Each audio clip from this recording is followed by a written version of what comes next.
Hello aspirants, आप सभी कैसे हैं। आइए हम इस वीडियो में वॉर को डिस्कस करते हैं जो हमारे ब्रिटिश लोगों के साथ वॉर हुए हैं। सबसे पहले हम फर्स्ट एंग्लो मैसूर वॉर को डिस्कस करेंगे जिसका टाइम पीरियड है 1767 टू 1769। हुआ क्या था, जो हमारे हैदर अली थे वो मैसूर में इस टाइम पर शासन कर रहे थे, लेकिन इनकी दोस्ती थी फ्रेंच लोगों के साथ। फ्रेंच कंपनी थी जो, उनके साथ इनकी दोस्ती थी और ब्रिटिश को इनकी ये दोस्ती बिल्कुल भी रास नहीं आती थी। तो उन्होंने क्या किया, मराठा और निज़ाम ऑफ हैदराबाद को अपने साथ मिलाकर, क्योंकि वो दोनों भी अपना एरिया एक्सपांड करना चाहते थे, मैसूर पर वॉर डिक्लेयर कर दिया।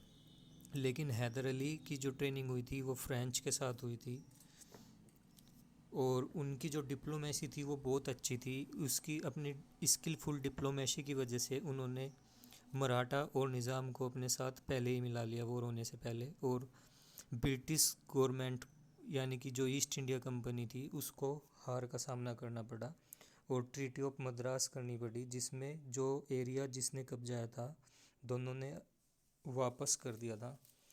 तो ट्रीटी ऑफ मद्रास कब हुई थी? ट्रीटी ऑफ मद्रास को कैसे याद करोगे? मैसूर से याद कर सकते हो, एम ले सकते हो, एम का मैसूर का एम और मद्रास का भी एम। ठीक है, ओके।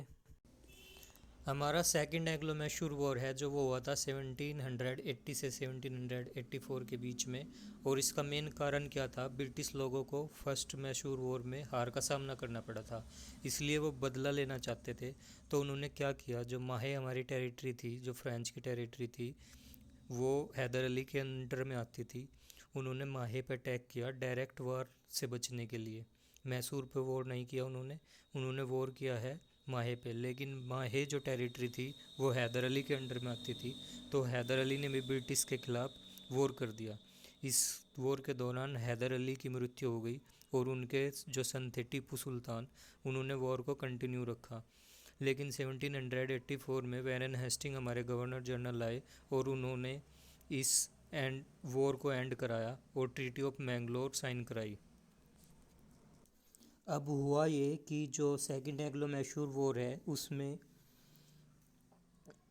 हैदर अली की मृत्यु होने के कारण टीपू सुल्तान बड़े परेशान थे। तो उन्होंने क्या किया, third Anglo Mysore war start कर दिया। उसमें क्या हुआ, टीपू सुल्तान ने भी सेम टेक्निक यूज की, उन्होंने भी तरवनकोर पर अटैक किया, जो कि एक ब्रिटिश की टेरिटरी नहीं थी, लेकिन उसमें ब्रिटिश के दोस्त काम करते थे, फ्रेंडली स्टेट था वो ब्रिटिश का।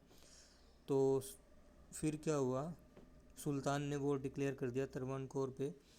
इसमें क्या हुआ, 1719 में फिर लॉर्ड कॉर्नवालिस आए गवर्नर जो बंगाल के थे, उन्होंने भी वॉर डिक्लेयर कर दिया टीपू सुल्तान पर।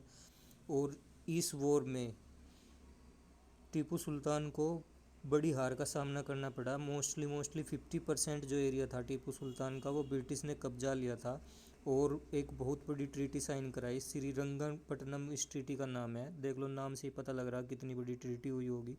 इसमें 3 करोड़ की पेनल्टी लगाई गई और टीपू सुल्तान का 50% एरिया नियर अबाउट कैप्चर कर लिया गया ब्रिटिश गवर्नमेंट के द्वारा। अब हमारा फोर्थ एंग्लो मैसूर वॉर है जो वो 1799 में हुआ था। इस वॉर में क्या हुआ था, जो ट्रीटी हुई थी श्रीरंगपट्टनम की वो फेल्ड हो गई थी, क्योंकि टीपू सुल्तान ने लॉर्ड वेस्ले की जो सब्सिडरी एलियंस पॉलिसी थी उसको एक्सेप्ट करने से मना कर दिया था। तो इसी के कारण उन्होंने टीपू सुल्तान पर अटैक कर 1799 में टीपू सुल्तान को मार दिया था और उसकी जो कैपिटल थी श्रीरंगपट्टनम उसको भी अपने कब्जे में ले लिया था।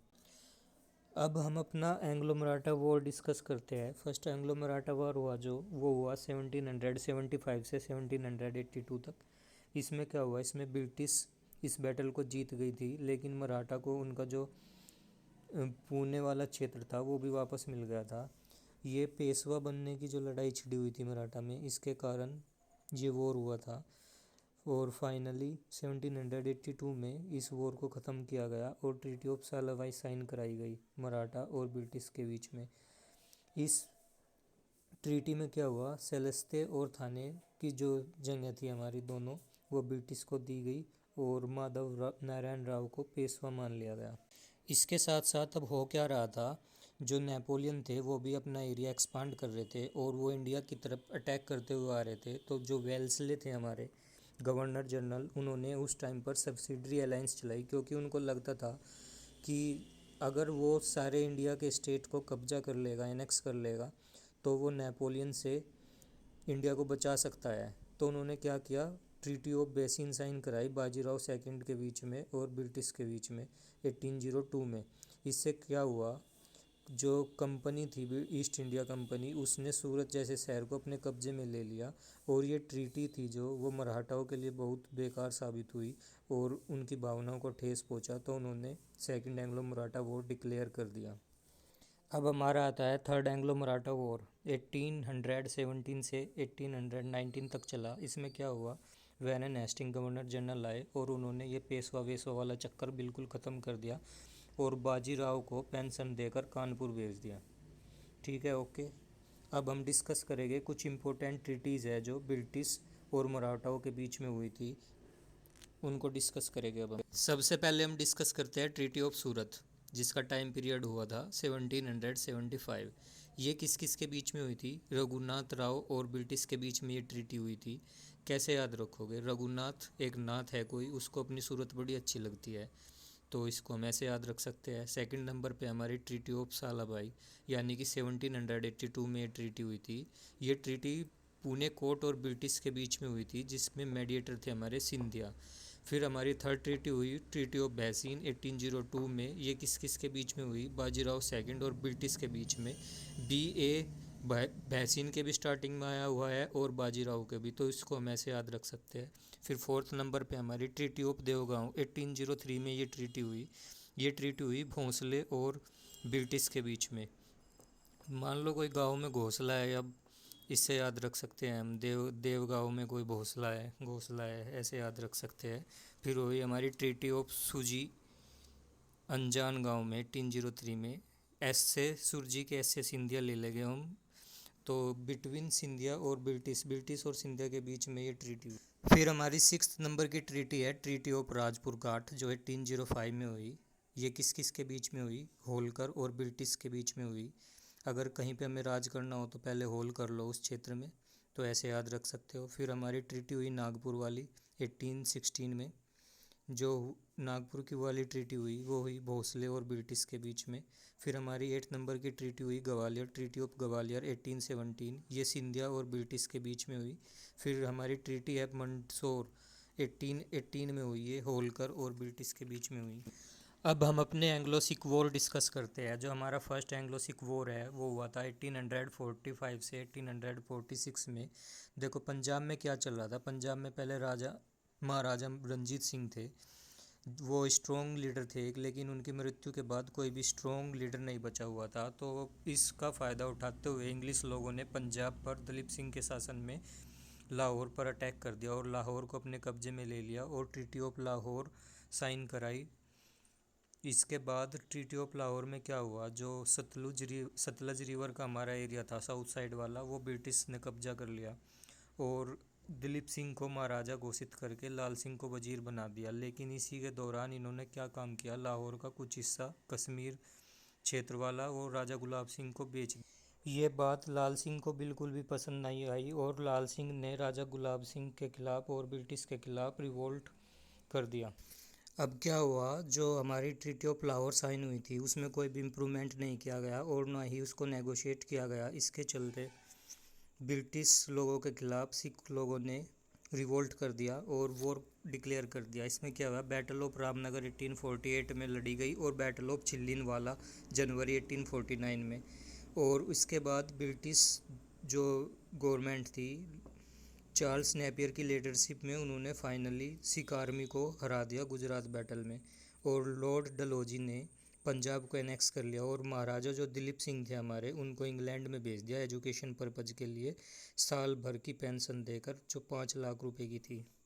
अब हम अपना एंग्लो नेपाल वॉर डिस्कस करते हैं। इसमें क्या हुआ था, जब लॉर्ड हेस्टिंग हमारे गवर्नर जनरल आए इंडिया में, उस टाइम पर नेपाल पावरफुल स्टेट बन चुका था और वो अपनी टेरिटरी को एक्सपांड करने के लिए देख रहा था। तो उसको नज़र आ रहा था बंगाल और अवध, तो बंगाल और अवध की तरफ को वो अपना एक्सपांड करना चाहता था। लेकिन इसी टाइम पे गोरखपुर डिस्ट्रिक्ट को ब्रिटिश ने कैप्चर कर लिया था। तो इसी की वजह से जो ब्रिटिश एरिया था और जो नेपाल का एरिया था वो बॉर्डर बन चुका था, और यही एरिया एक बैकग्राउंड बन गया फिर वॉर के लिए, नेपाल वॉर जिसको हम बोलते हैं। और 1814 में वॉर स्टार्ट हुआ और ब्रिटिश ने नेपाल को हरा दिया और ट्रीटी ऑफ सुगौली साइन कराई।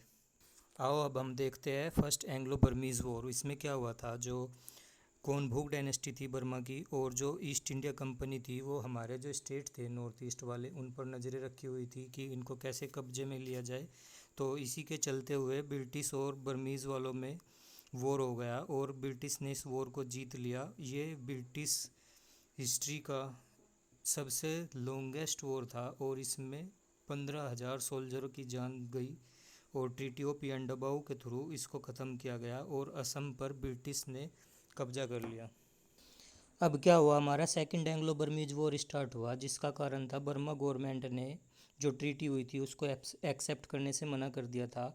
तो क्या हुआ, अब लॉर्ड डलहौजी ने अपने 3 वॉरशिप भेजे और लोअर बर्मा को एनेक्स कर लिया।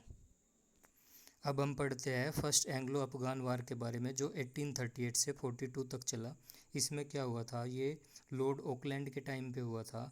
इसमें शाह सूजन ने मिलिट्री पावर यूज करके ब्रिटिश से हेल्प लेकर खुद को रूलर तो बनवा लिया, लेकिन वो इतना प्रसिद्ध नहीं था, पॉपुलर नहीं था अफ़गानिस्तान में। तो ये बात अकबर खान का जो बेटा था दोस्त मोहम्मद, उसको पसंद नहीं आ रही थी। तो उसने क्या किया, शाह सूजा के खिलाफ रिवोल्ट कर दिया, जिस रिवोल्ट में शाह सूजा की मृत्यु हो जाती है। और बाद में इंग्लिश लोगों ने एक अपनी पॉलिसी चलाई, नॉन इंटरवेंशन पॉलिसी, मतलब जो इंटरनल मैटर थे अफ़गानिस्तान के उनमें वो दखलंदाजी नहीं करेगी। इसके बाद आता है हमारा सेकंड अफगान वॉर, जो 1878 से 80 के बीच में हुआ था। इसमें 2 क्वेश्चन आते हैं बेसिकली। एक तो ये किसके टाइम पे हुआ था, लॉर्ड लिटन के टाइम पे हुआ था, और दूसरा इसको एंड करने के लिए यानी कि ख़त्म करने के लिए कौन सी ट्रीटी साइन हुई थी। गंडामाक नाम से ट्रीटी साइन कराई गई थी। क्या हुआ था, 1879 में एक ब्रिटिश रेजिडेंट थे जो मेजर कैप गैनरी थे, उनका एसिनेटेड कर दिया था, यानी कि राजनीतिक हत्या कर दी गई थी उनकी काबुल में, जिसकी वजह से ब्रिटिश आर्मी को गुस्सा आया और उन्होंने अफगानिस्तान में री एंट्री की और कैप्चर कर लिया काबुल और कंधार दोनों को। तो अब आपको करना क्या है, इस वीडियो को कम से कम 2 बार देखना है और ये चीज़ें याद करनी है। इसके बाद मैं 20 से 25 क्वेश्चन इन्हीं टॉपिक पर लेकर आऊँगा जो वॉर से रिलेटेड है, और एग्ज़ाम में वो क्वेश्चन बार बार आ रहे हैं। तो आपको वो क्वेश्चन सोल्व करने हैं और अपने प्रीवियस ईयर के क्वेश्चन लगाने हैं। Thank you so much.